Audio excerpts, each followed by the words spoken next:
Hi everyone, this lesson regards the Ruby HTML tag. It's a tag that is mostly used to show the pronunciation of East Asian characters. It could theoretically be used for other purposes, but basically you use it only for this reason. Let's first see. I have created a few examples, and as you can see, there are some variants to be used, but this is the basic reason. There is the characters, and upstairs this is called the pinyin, or maybe you can place a translation. Anyway, first let's go to the basic structure of a Ruby tag. We have the Ruby tag that contains the character, this ni, which means you, by the way, and then inside here we have an RT tag, which is the character that contains that translation, pronunciation of the character that then will be placed above or even below if you want to change with CSS. We will see how to target it with CSS. Above the character. In case the browser doesn't support Ruby, this comes into place, this RP fallback comes into place. We will see it at the end of the video. I will also show you how it is shown if the browser doesn't support it. Now let's see the examples. So coming here, you can see. Firstly, I have targeted every single characters, but as you can see, even in this case, where I have placed the whole sentence, "Ni hao wash Zhongguoren," I am Chinese, and here I placed it in single Ruby characters. Okay, to show you that the RT character is able to follow quite well the structure. So the dot, the comma is below the comma. Ni hao is exactly where it should be, even though we targeted the whole sentence altogether.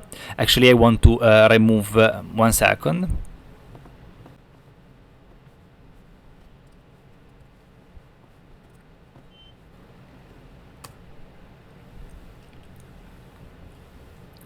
So you can see the difference now. I take off the CSS. In this case, is really following the characters. In this case, not really. It's up to you. The difference is not particularly relevant. This is maybe more precise. Maybe on a larger font size, this is better. Anyway, you can target with CSS. And as is what I was doing here.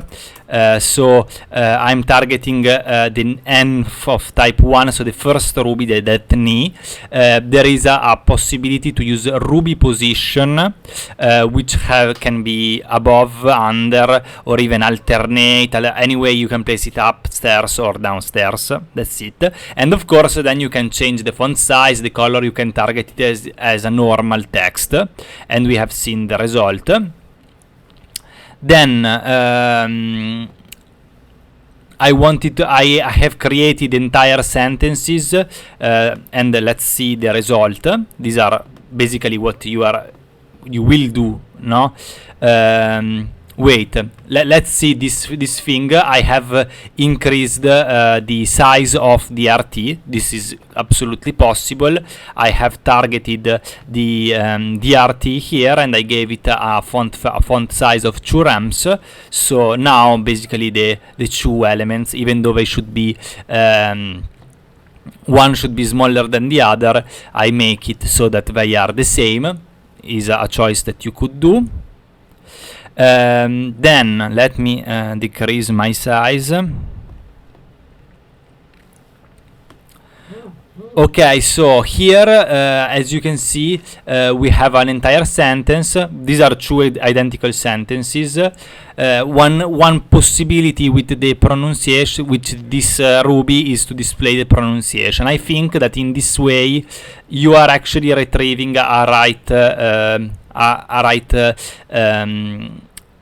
translation, that all the different characters are in the right position I'm not sure because I don't speak Chinese, so I don't know. As you can see, I have a long text, and basically is what you are going to do here. You will place all the text all together, unless you want to shoot yourself in the face and do every single characters, or maybe some small sentences if you are creating a document that is doing a sort of Chinese lesson. Anyway, I think it works pretty well, this combination, when there is the direct translation, the lexical direct translation. In case you want to show an English translation, this is a thing that you can't rely on. It's not a matter of being a developer. It's a matter of making a little bit of thinking of what I'm doing, because if I do like this without the this is another property that is like text align, but it's called Ruby align. You can do it start, end, center, etc, etc. If you do it without, I know that in Chinese this the translation of Chinese characters is not literal. I mean, for example, even here is you can understand it. Do you speak Chinese? This is you. This is not do. Is you. So is wrong. And you is not this. Is is this. Okay. So now this is all wrong because the translation isn't wrong. In case you have a problem like this where you can't really rely on the fact that each single character that will be above is the same as the one below, you should, I think, stick to use Ruby align start or Ruby align center, both possible. This it displays it like this, Ruby align center. Let's see how it does it.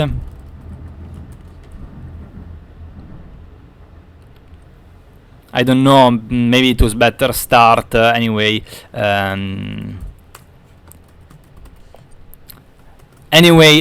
that's it. This is pretty much the examples that I wanted to show you. Now I want to show you that fallback thing. To show you the fallback, I had to rely on the documentation because it's much simpler for me. This is the example as before, and as you can see, the result of the supported browser is this one. If it's not supported, you will find a thing like this. And yes, the reason is because maybe the browser is not able to understand the Ruby box model rules. It's not a box model. I'm saying bullshit. Anyway, it doesn't know the Ruby rules, and then it probably displays everything as a paragraph. Okay. Anyway, this video has finished. Thank you very much to have followed my course and my tutorial, and I'll see you in the next one.